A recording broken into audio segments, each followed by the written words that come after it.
travel is not necessarily restorative, and let me explain. So I am on a work trip right now. This is my first corporate conference, an entirely new experience, an entirely new type of travel. Now, I feel like travel kind of fits into one of three categories. There's something like this where it's kind of forcing you out of your comfort zone, or at least most people's comfort zone, especially like if it's not something that you do regularly.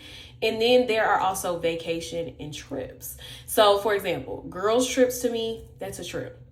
When you go on a girls trip, maybe sometimes you're lounging by the pool, you're going to the spa, but a lot of times, especially for the young girls, the girls in their 20s, we in the sections. We doing all the excursions we possibly can. We are maximizing our fun in whatever city we're in. And sometimes that doesn't necessarily equate to being well rested when you come back home. Now, is your cup full? Of course. You just spent an ample amount of time with your closest friends.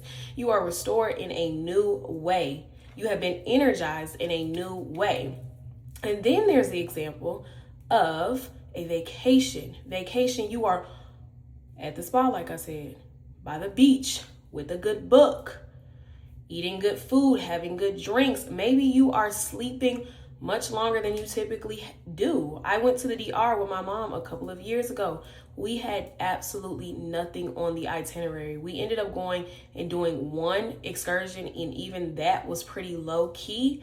When I came back from that trip, I knew the rest that I had got on there, the way that I felt just kind of renewed and like a whole new person, I knew that that was a new type of travel that I needed to bring into the mix. But like I said, something like this work trip, am I getting ample connections?